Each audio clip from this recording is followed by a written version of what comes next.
Shalom dan selamat datang, selamat bertemu kembali di dalam ruangan podcast perspektif. Untuk episode seterusnya pada hari ini, satu lagi program terbitan Hope Channel Asia Tenggara untuk membawa kita meneroka beberapa topik yang mungkin menjadi minat umum dari pelbagai sudut pandang, perspektif yang berbeza, tetapi kita akan menawarkan kepada Anda perspektif daripada firman Tuhan yang akan membantu Anda untuk membuat keputusan dan pilihan-pilihan yang terbaik bagi kesejahteraan hidup Anda. Terima kasih kerana masih lagi mendukung siaran podcast perspektif kami dari episode ke episode, dan kami percaya Anda semua akan diberkati dan juga memberkati orang-orang lain melalui perkongsian Anda terhadap program ini ya. Jadi terima kasih dan selamat bergabung, dan semoga episode kali ini akan membawa berkat yang terindah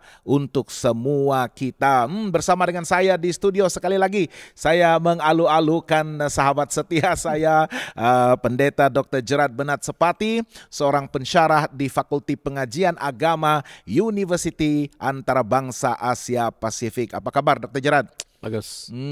Hari ini kita bersyukur sekali lagi dapat diberi kesempatan untuk berbincang dan berdiskusi dan meneroka firman Tuhan bersama-sama, dan kita harap teman-teman kita di luar sana akan diberkati. Jangan lupa untuk berkongsikan pautan siaran live kita pada malam ini. Sekiranya ada pandangan tambahan ataupun persoalan yang terkait dengan topik kita, tuliskan di ruangan sembang live kita. Moderator kami akan memastikan memberikan maklum balas kepada setiap titipan dan juga persoalan Anda. Dan jangan lupa kongsikan dan seterusnya, like, komen, dan untuk menghubungi kami melalui nomor WhatsApp. Nomor WhatsApp kami tambah 66901888773. Saya ulang, tambah 66901888773. Anda juga boleh melayari saluran YouTube kami di Hope Channel Asia Tenggara ataupun @Hope TV Malay. Siaran ini secara langsung di Facebook Hope Channel Asia Tenggara ataupun @hopetv.malay ya. Jadi pastikan Anda kongsikan pautan ini supaya ramai lagi yang akan diberkati. Dr. Gerard, hari ini kita akan berbicara tentang satu topik yang juga agak berat.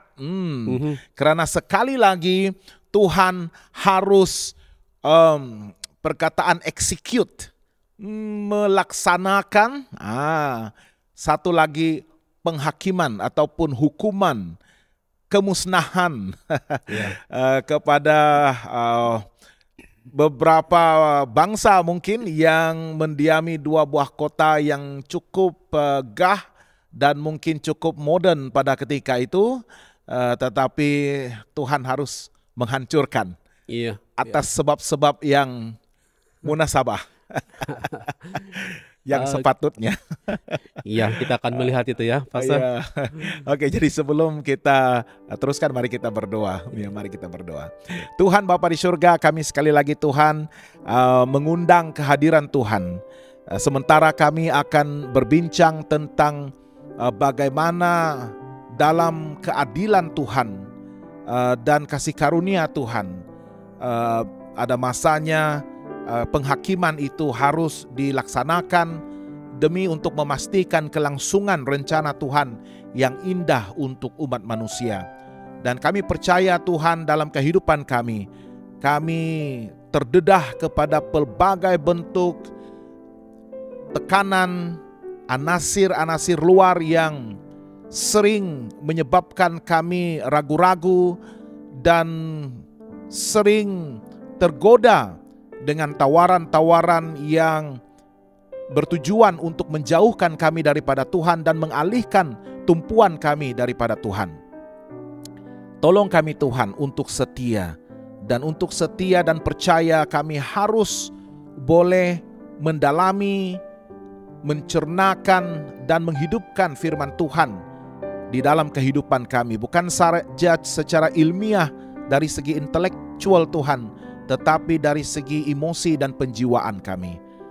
Tolong kami untuk mengerti akan rencana indah Tuhan dan menyerahkan hidup kami sepenuhnya ke dalam tangan Tuhan. Berkati teman-teman yang mengikuti siaran podcast pada hari ini. Semoga segala message dan juga penyampaian yang kami bincangkan bersama-sama akan membawa berkat terindah dan mendorong setiap kami untuk datang kepada Yesus. Terima kasih Tuhan, kami serahkan dalam nama Yesus Kristus Tuhan dan penebus semua kami.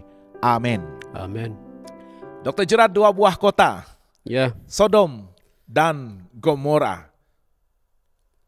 Mungkin kita boleh mulakan dengan latar belakang 2 buah kota ini. Dari segi mungkin sejarahnya ataupun apakah mungkin latar belakang sosio-ekonomi dan kenapa begitu signifikan ya 2 buah kota ini di dalam konteks kejadian. Kalau kita lihat melalui penyampaian kita pada episode-episode yang lepas, kita berbicara tentang Abraham yang sudah pun keluar dari tanah kediamannya di tanah Ur, dan dia akan dibawa untuk menetap ke satu tanah yang dijanjikan Tuhan yang tidak diketahuinya. Tetapi oleh kerana ada sedikit ketegangan, dia dan anak buahnya ataupun anak saudaranya yang dianggap sebagai anaknya sendiri, Lot, harus berpisah. Ya, dan Lot memutuskan untuk menetap di Sodom. Ya, so apakah antara signifikan kedua buah kota ini dan kenapa agaknya Lot memilih untuk menetap di kota yang mungkin agak metropolis pada ketika itu? Iya, Pastor. Because kalau kita lihat kepada kawasan yang dipilih oleh Lot itu dipanggil valley ataupun lembah, dataran. Ya, dan di sana ada banyak sumber airnya. Dan disebabkan sumber air itu, maka tempat itu subur dan banyak rumput-rumput. Sebab kalau kita lihat kenapa mereka berkonflik gitu, orang-orang Abraham dan orang-orang Lot itu berkonflik, itu disebabkan ada perebutan. Ada ternakan mereka yang harus merebut kawasan-kawasan tertentu, tempat makanan, air dan sebagainya. Lalu Lot apabila dia diberikan pilihan di mana dia pergi, dia melihat bahwa kawasan Sodom Gomora sebenarnya ada 5 kota di sana.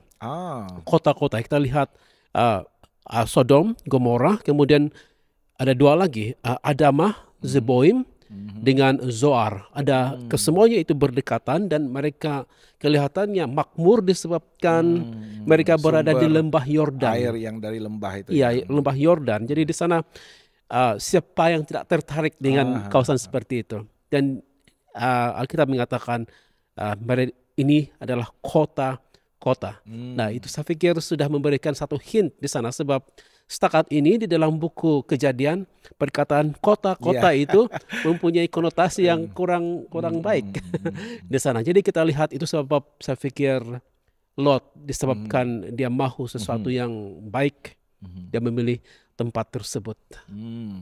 Jadi ya menarik sekali karena Abraham ini seakan-akan memberikan peluang kepada Lot untuk membuat pilihan terlebih dahulu.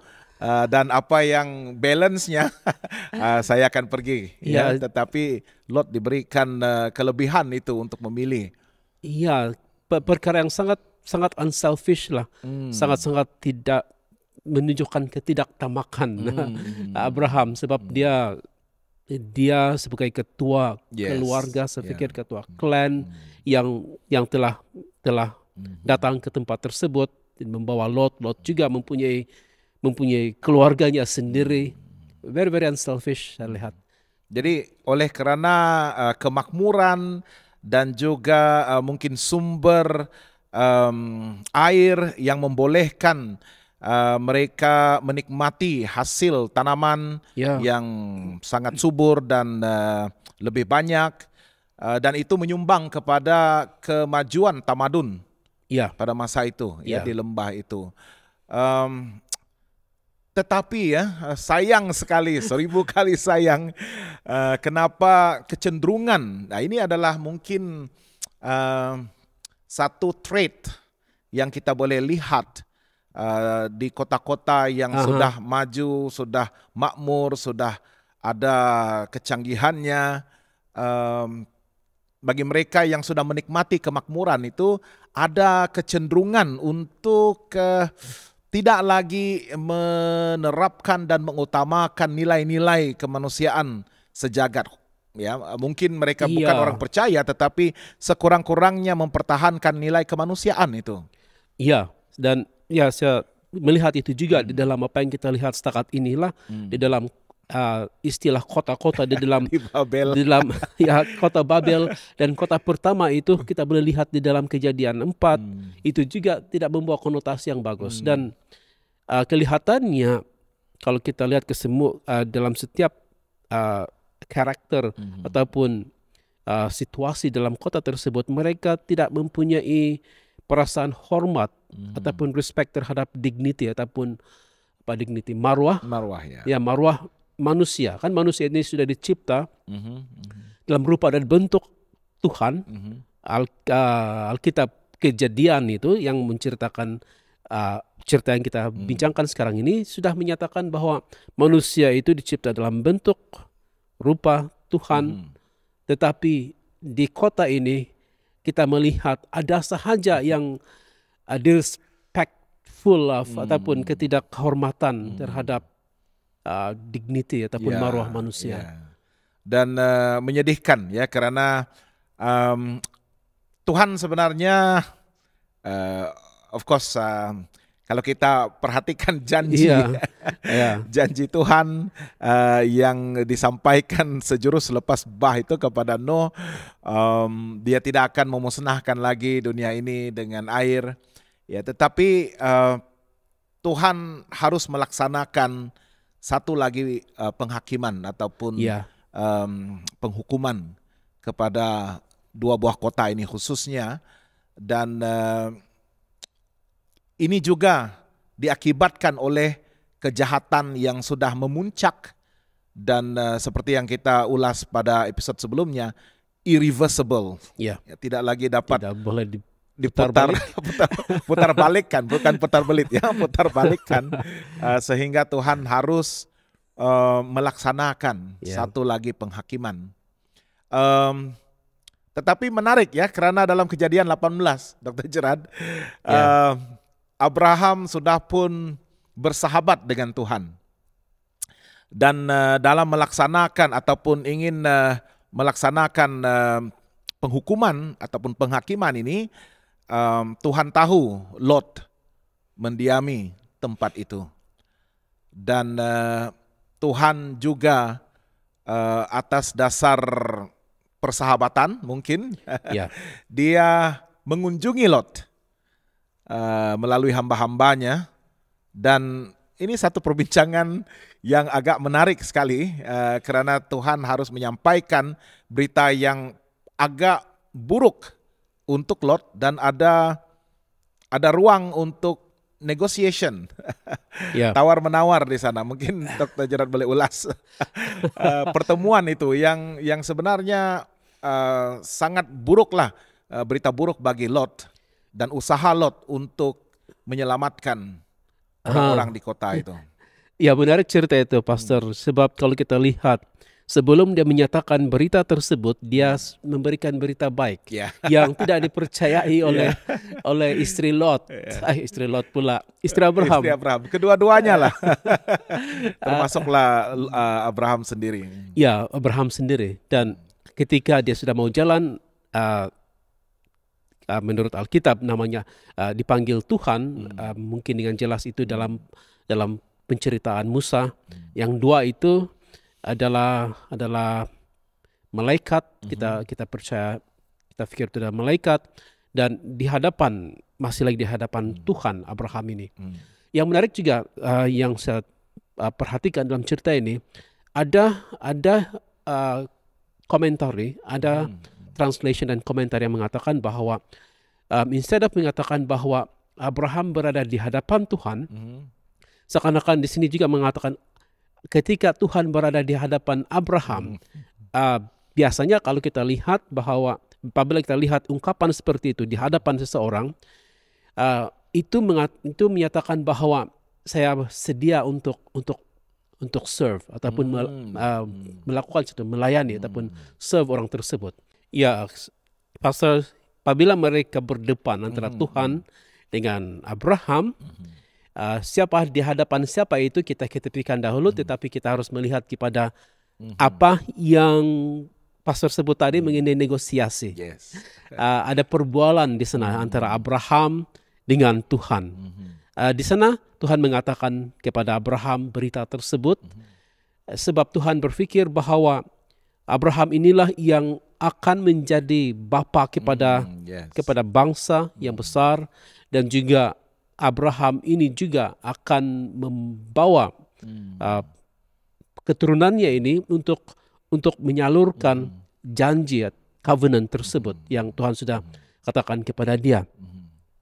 Jadi di sana Abraham dengan penuh sopan, dengan penuh diplomasi. Kita boleh baca itu di dalam ayat Kejadian 18 kan? Penuh diplomasi.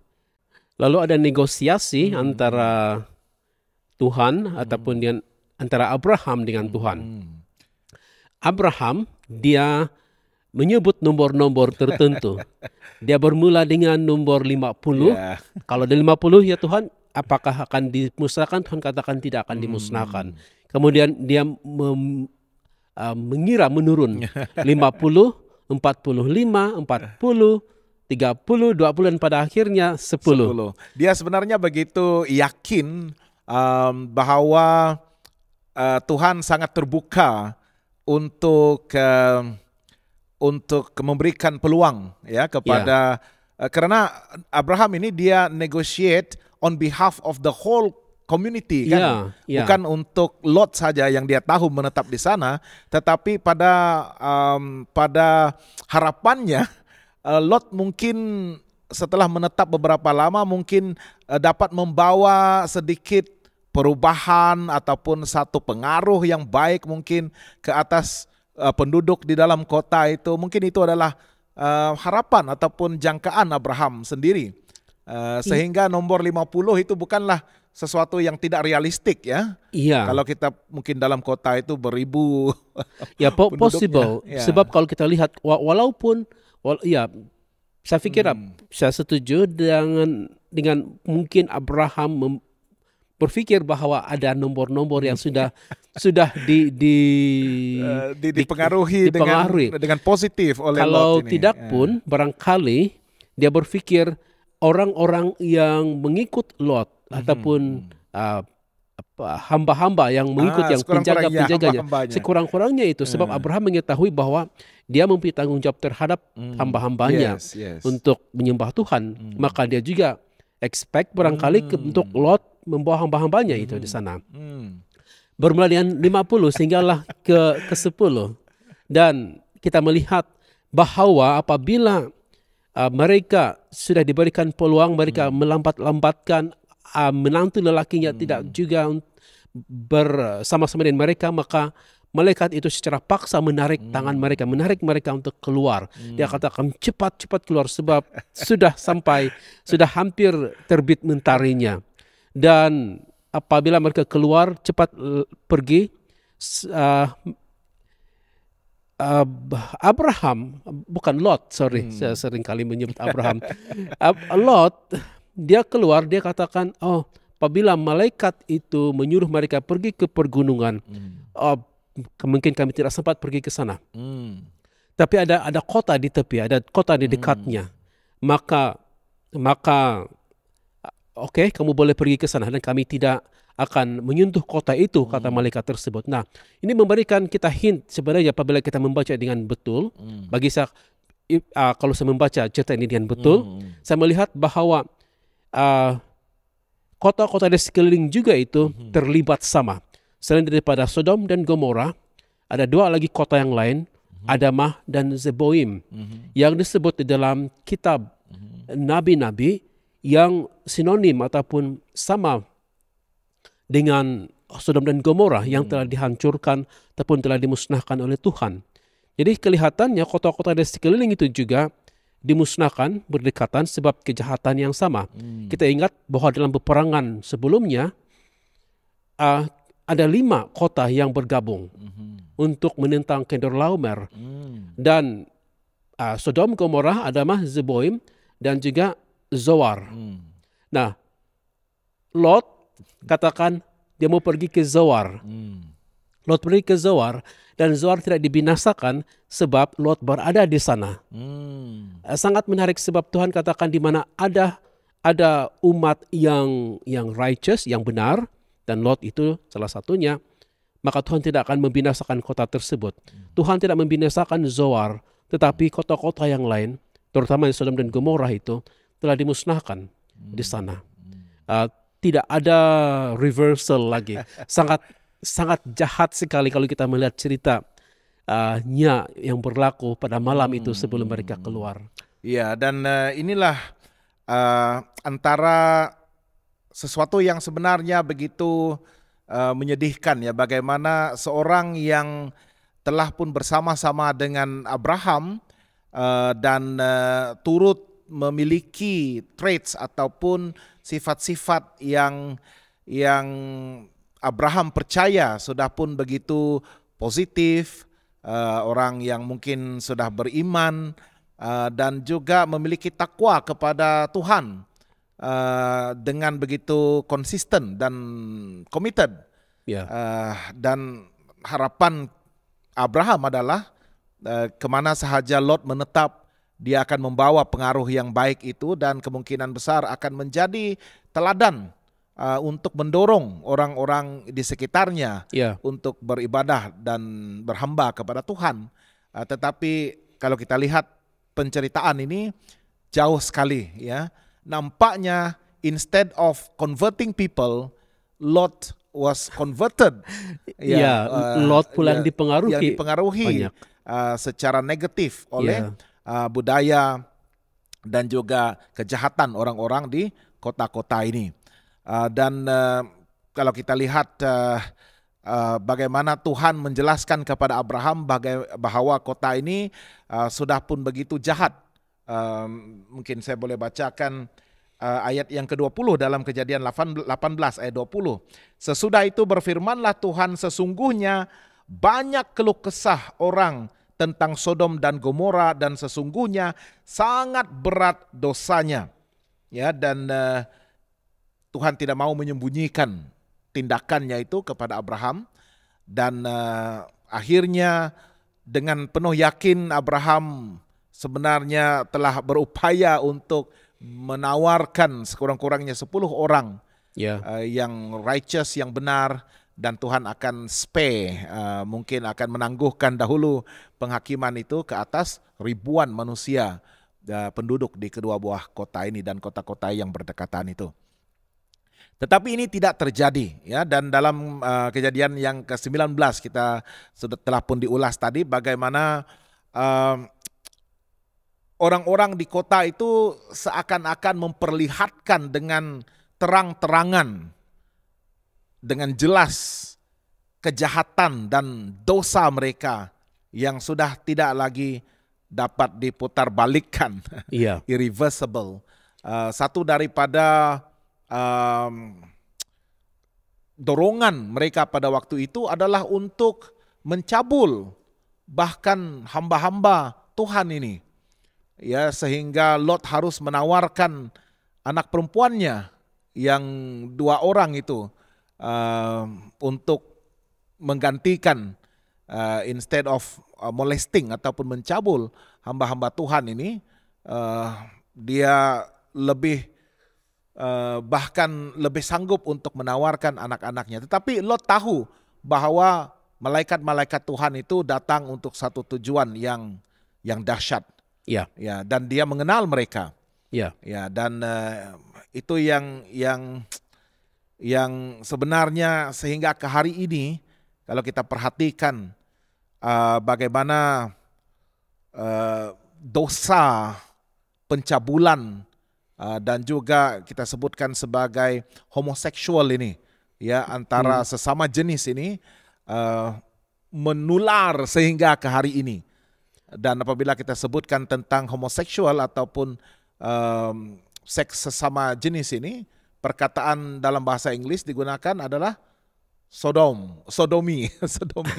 Iya, Sodom, sodomi, sodomite, sodomize, Ya. antara terms yang digunakan. Dan ini sebenarnya berakar daripada dosa-dosa yang telah pun bermaharjalela, Iya, berleluasa di kota Sodom itu. Kalau kita bacakan dalam ayat yang pertama dalam Kejadian 19.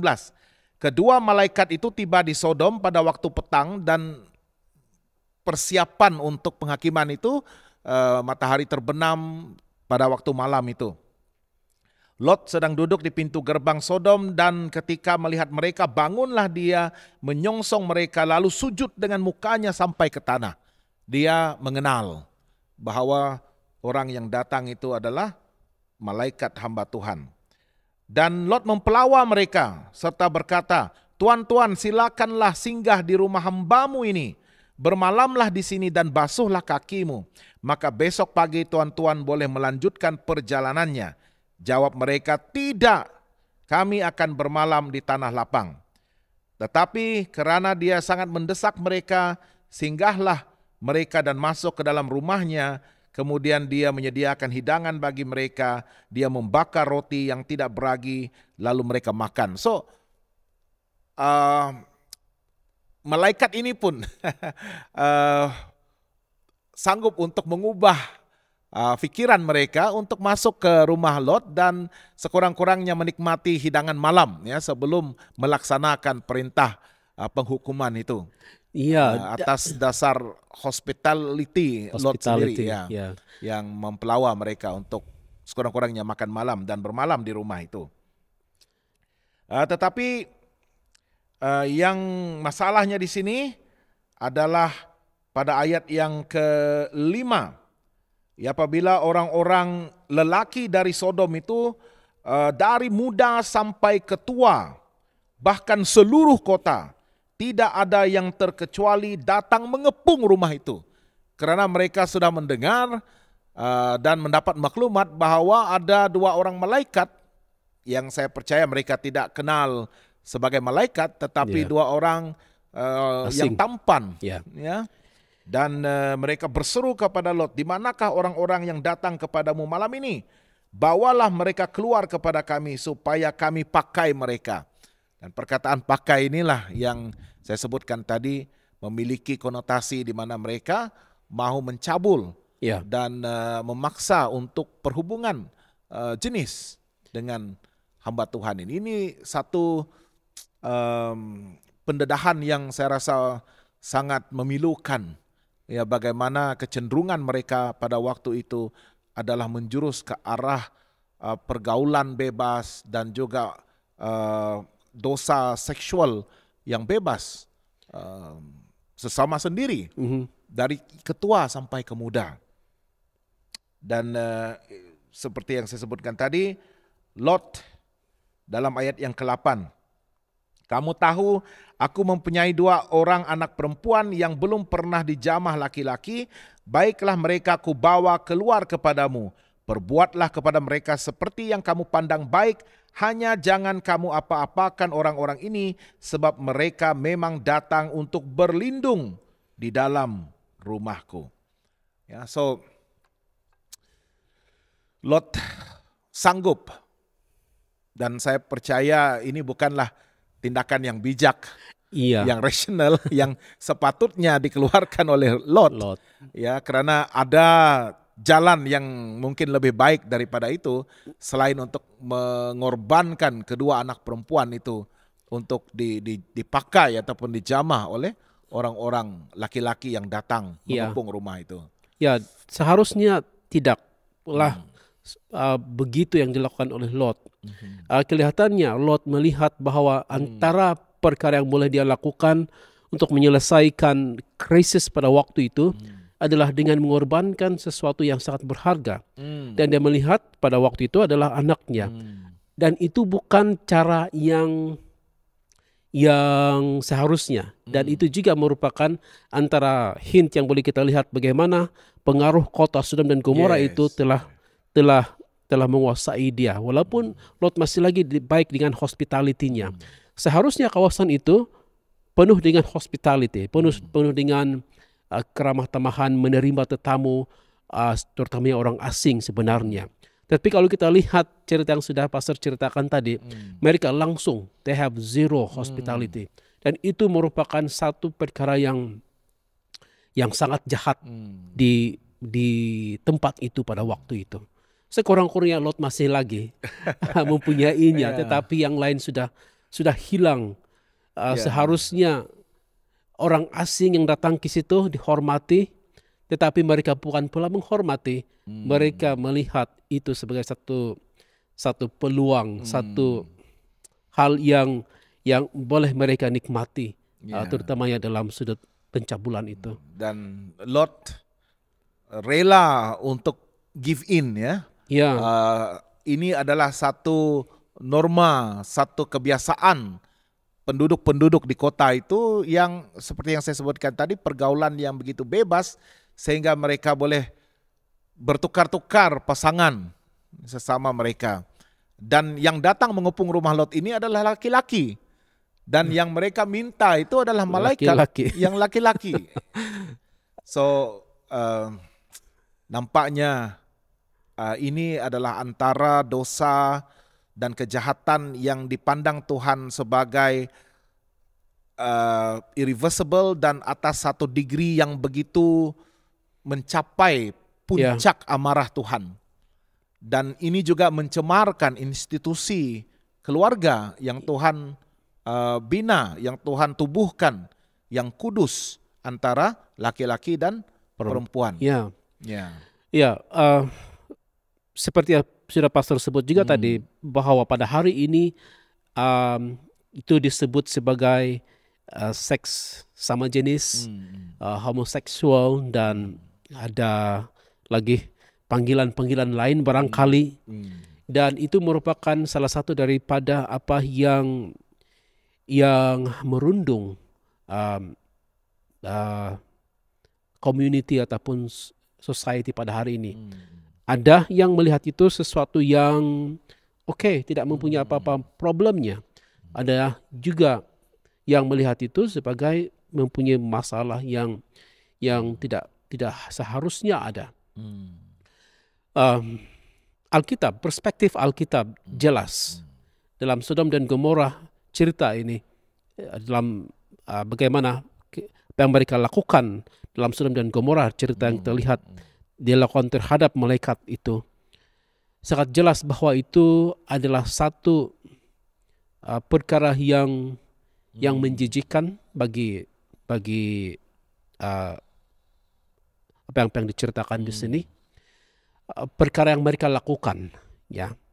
Dan pada hari ini barangkali ada orang bertanya, jadi kalau begitu bagaimana dengan mereka yang mempunyai kecenderungan barangkali seperti itu.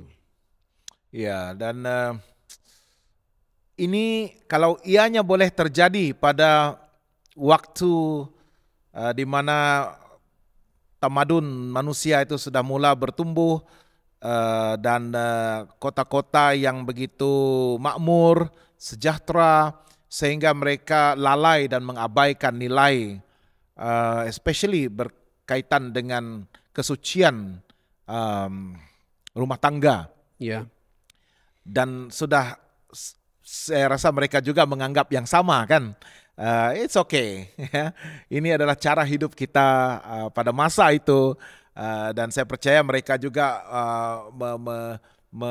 melihat bagaimana pada waktu itu we are modern society, ya, kita adalah masyarakat yang begitu modern, ya. Jadi tidak seharusnya ada sesuatu yang mengikat dan mengekang kebebasan kita.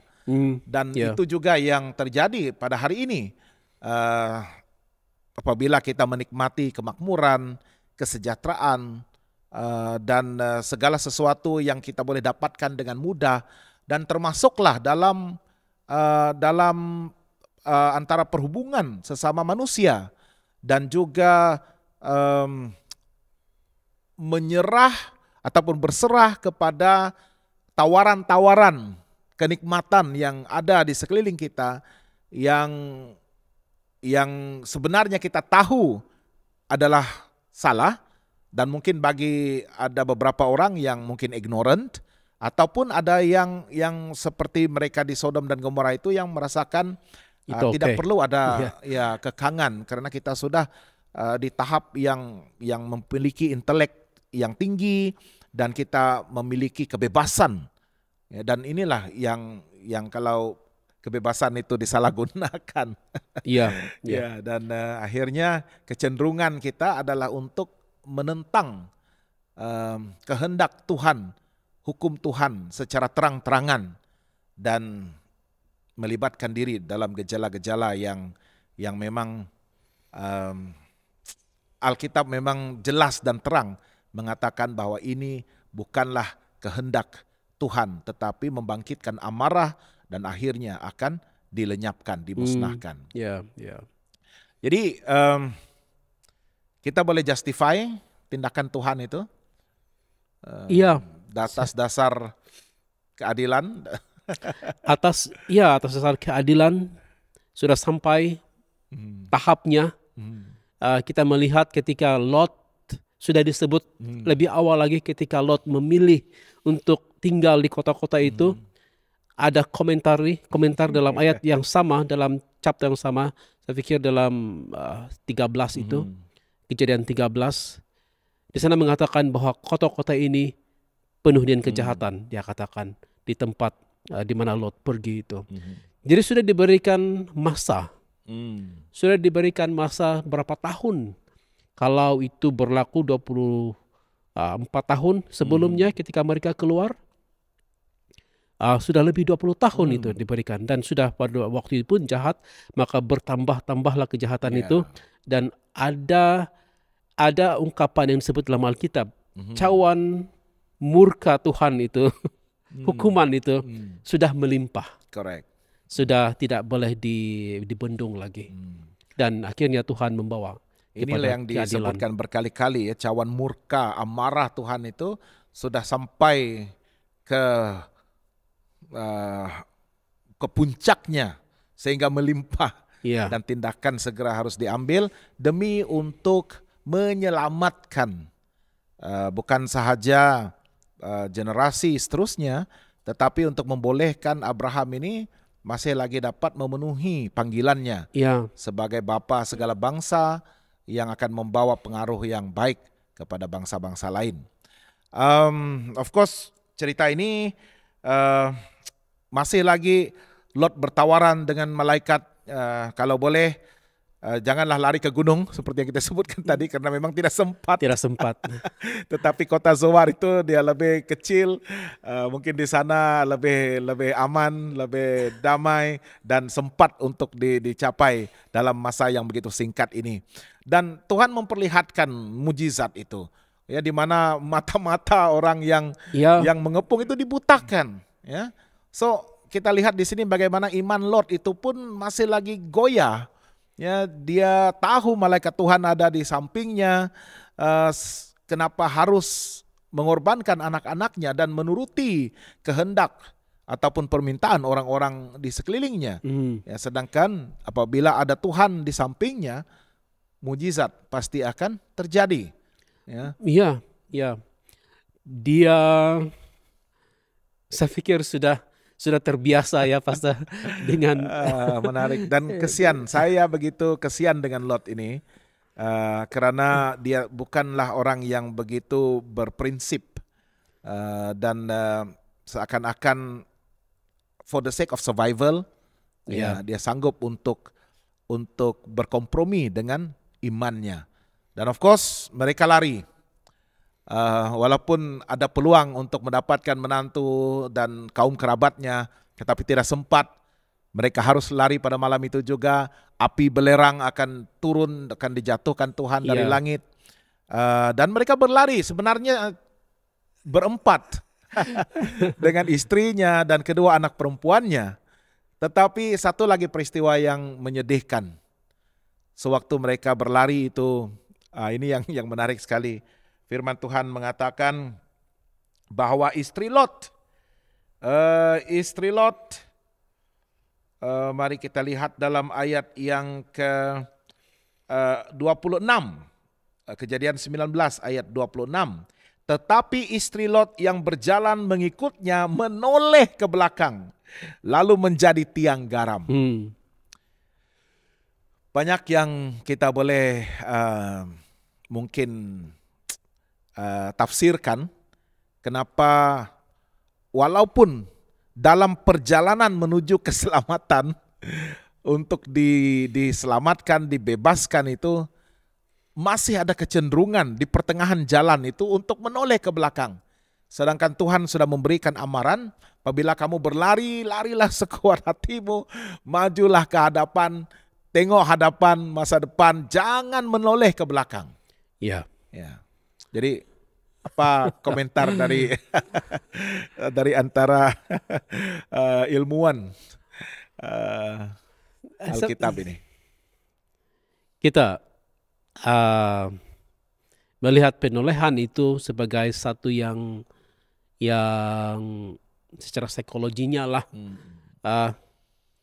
tidak belum lagi ada disconnection daripada kehidupan dia sebelumnya. Dan of course on the one hand kita melihat istri Lot tidak boleh dipersalahkan sepenuhnya, sebab kita pada hari ini pun masih juga belum boleh memutuskan hubungan kita daripada kehidupan masa lalu. Dan ini berlaku secara mendadak. Sangat sukar bagi istri Lot untuk pergi secara mendadak, meninggalkan apa yang sudah dinikmati sebelumnya.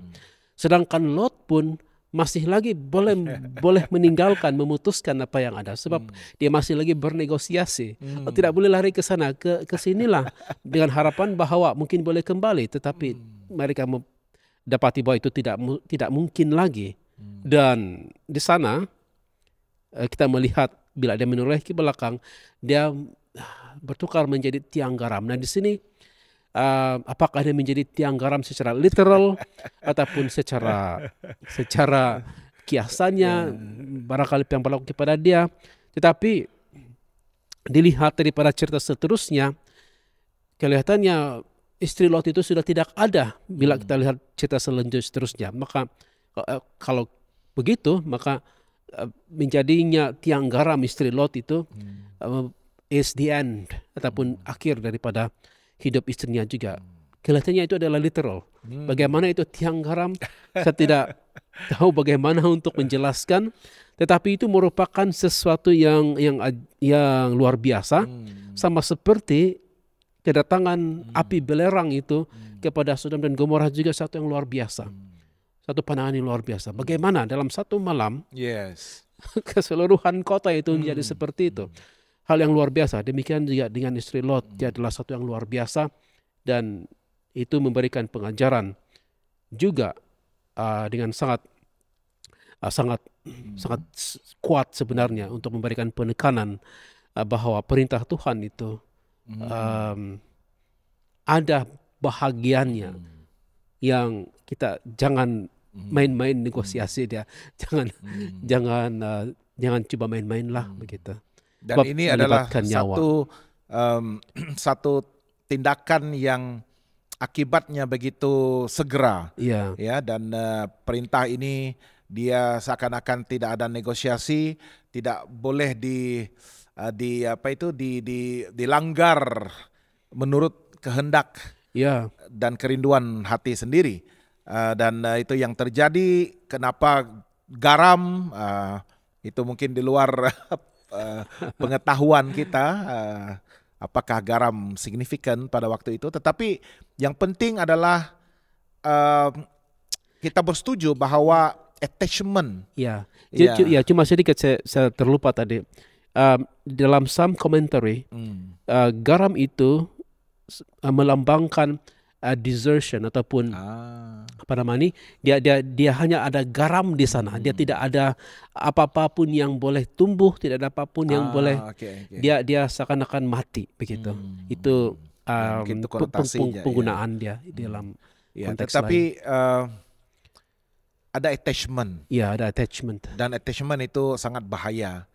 Karena walaupun pada masa dan ketika kita sudah hampir kepada keselamatan, hampir kepada pembebasan, Ya, tetapi kalau hati dan jiwa kita itu masih lagi melekat kepada sesuatu yang mungkin masih lagi merantai kita, masih lagi menguasai keinginan dan kehendak daging kita, ya, sehingga kita tidak dapat melepaskan diri sepenuhnya. Dan itu yang menyedihkan. Penekanan istri Lot bukan lagi kepada suaminya dan kepada anak-anaknya, tetapi yang utama padanya pada waktu itu adalah untuk melihat apa yang terjadi kepada kepada segala sesuatu yang mungkin mengikatnya ya, selama ini. Ya. Karena kalau kita lihat ya, Dr. Gerard, belerang api dari langit, seperti hujan yang jatuh ketika bah itu. Dan firman Tuhan mengatakan bukan sahaja belerang itu datang ataupun jatuh daripada langit, tetapi Tuhan menunggang balikkan dari bawah tanah sendiri, bagaimana tanah itu menelan kota itu. Ya, kalau kita lihat ayat yang ke-28, dan memandang ke arah Sodom dan Gomora serta ke seluruh tanah lembah Yordan, maka dilihatnya asap dari bumi membumbung ke atas sebagai asap dari dapur peleburan. Ya, dan saya reverse ke belakang sedikit, itu adalah aftermath, ya, seperti dapur selepas pembakaran yang menyeluruh. Tetapi ayat 24, kemudian Tuhan menurunkan hujan belerang dan api atas Sodom dan Gomora berasal dari Tuhan, dari langit. Dan ditunggang balikkannya lah kota-kota itu dan lembah Yordan dan semua penduduk kota-kota serta tumbuh-tumbuhan di tanah. Ya, jadi itu yang saya katakan tadi, sama seperti bah itu bukan saja dari atas, tetapi dari muka bumi ini Tuhan gunakan gegaran gempa itu untuk menelan dan memutar balikkan kota itu dari lembah Yordan itu sehingga lenyap, sehinggalah ke hari ini. Ya, kalau kita boleh bayangkan itu dalam situasi modern, dia barangkali macam beribu-ribu misail yang dihujankan kepada tempat tersebut. Sebab kan kalau kita lihat itu dia boleh, bila sudah jatuh ke tanah, dia akan meletup dan sebagainya, menghancurkan banyak sekali bangunan, banyak sekali struktur dan sebagainya. Dan kepanasan itu saya pikir sangat-sangat luar. Sehingga dia menggunakan perkataan lebur sebagai asap dalam dari dapur peleburan, dia katakan. Ini adalah satu pengalaman yang saya rasa kita tidak mahulah alami. Kalau seboleh-bolehnya. Tetapi firman Tuhan sudah pun mengatakan bahwa kefasikan, kejahatan, dosa ini akan sekali lagi dibinasakan secara menyeluruh apabila penghakiman itu tiba. Seakan-akan Sodom dan Gomora ini adalah yang kita panggil mikrokosmos, dunia kecil yang memberikan kita gambaran bagaimana dunia keseluruhan global ini akan mengalami perkara yang sama di akhir masa nanti. Seperti dalam buku Wahyu, di sana juga ada mengatakan bahwa akan datang hujan api juga sehingga menghanguskan kesemuanya. Dan itulah sudah diberikan amaran. Jadi terpulang kepada pilihan kita masing-masing untuk mempertahankan nilai, bukan saja nilai Alkitabiah, tetapi nilai kemanusiaan itu sendiri. Budaya yang baik, yang positif, yang membina, nilai yang boleh mengekalkan kesejahteraan, kemakmuran, dan keharmonian di dalam masyarakat yang besar itu, yang majemuk itu. Kalau kita lihat dalam konteks dunia modern kita. Dan walaupun ya ada kecenderungan untuk beberapa kumpulan ataupun golongan tertentu yang coba untuk mempromosikan kebebasan sepenuhnya, ya, sehingga terang-terangan menentang ideal ataupun standar Tuhan, khususnya dalam kesucian dan juga keharmonian rumah tangga, perkawinan antara lelaki dan perempuan, dan melibatkan diri dalam gejala seks songsang kita sebutkan ini, ataupun homoseksual dan sebagainya yang related dengan kebebasan dan mengutamakan seksual itu sebagai satu kenikmatan, keseronokan dan satu pesta pora, ya, tidak ada batasnya, semata-mata untuk memuaskan keinginan dan juga desakan hati kita sendiri. Karena ada yang coba untuk justifikasi, ya, bahwa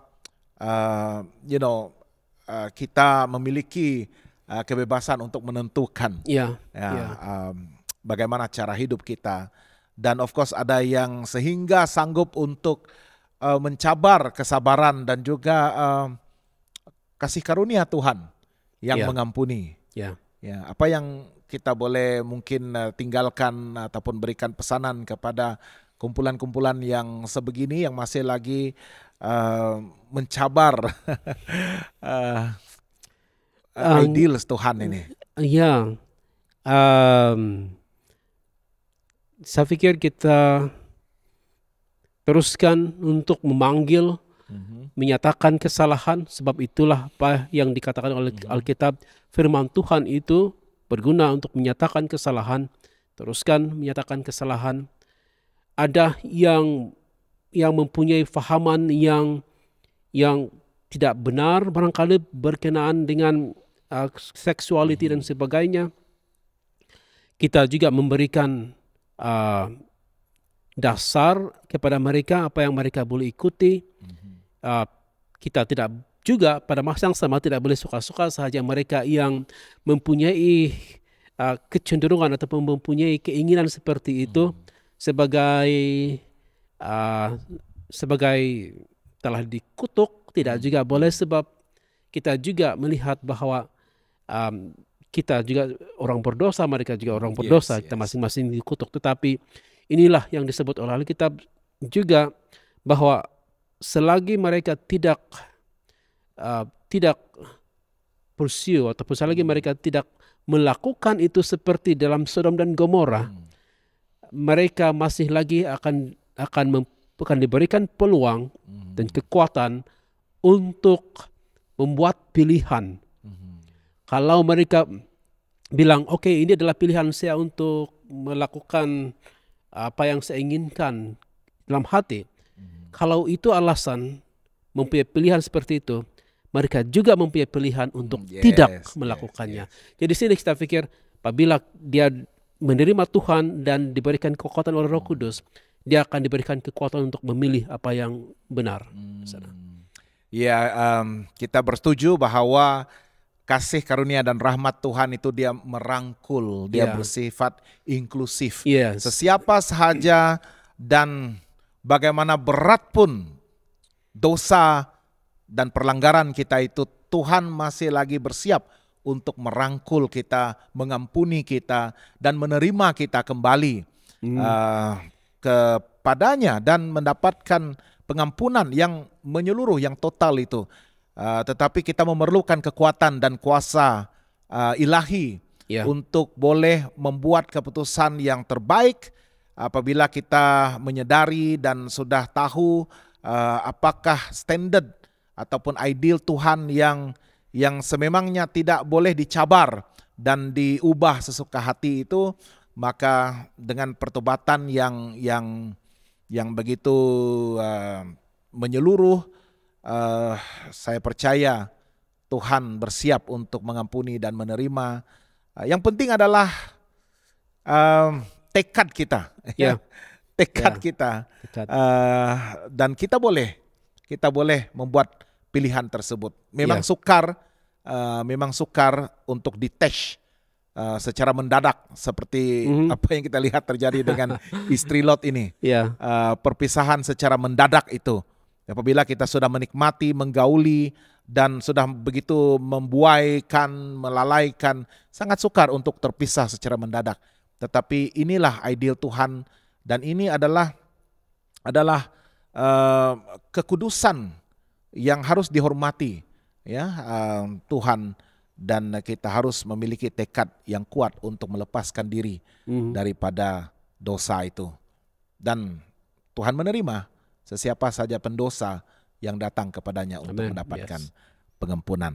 Ya, jadi nampaknya kita sudah sampai ke penghujung diskusi perspektif kita untuk episode kali ini. Banyak sekali sebenarnya yang boleh kita bicarakan tentang, kalau kita mau list down, senaraikan antara dosa-dosa yang sebenarnya menyebabkan Sodom dan Gomora itu menerima akibat yang begitu drastik pada masa itu, banyak sekali, dan kita boleh huraikan satu persatu.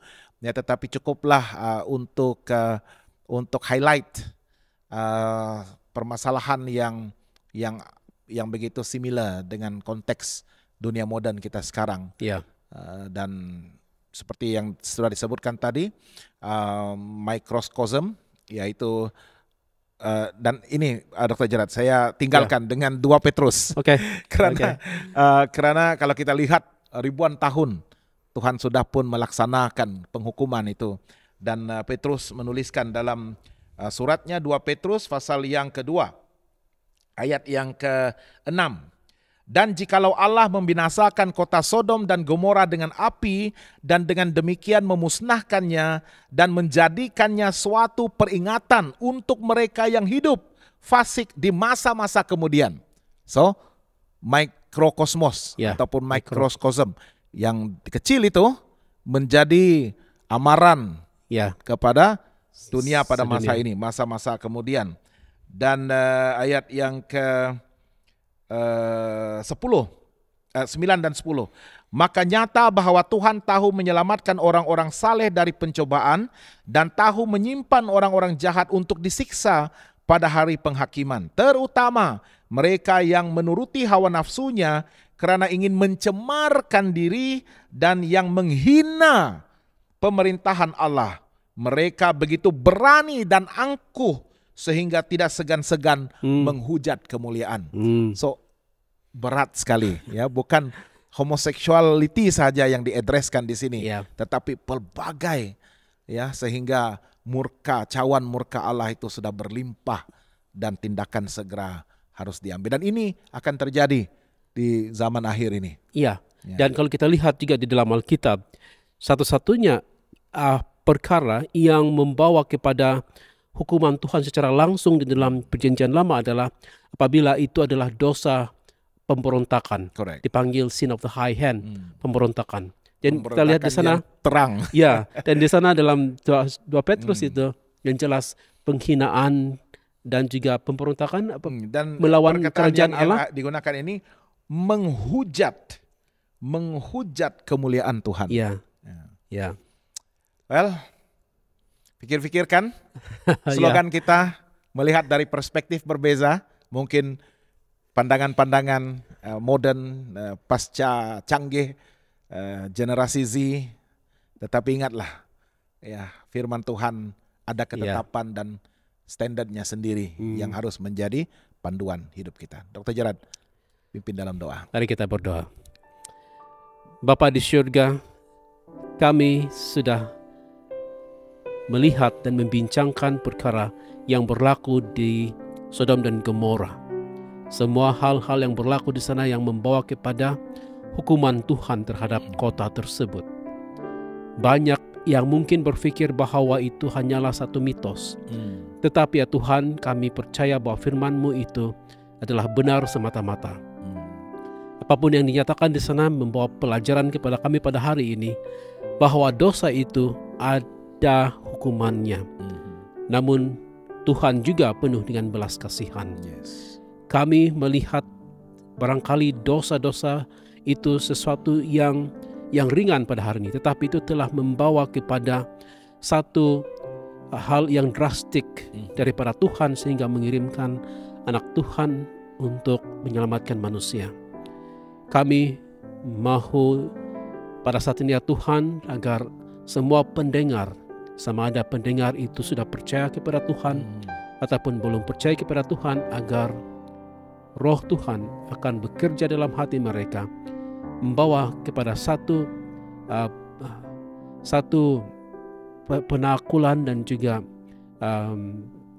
deliberation atas semua yang telah dibincangkan ini, dan akhirnya memilih perspektif daripada firman Tuhan.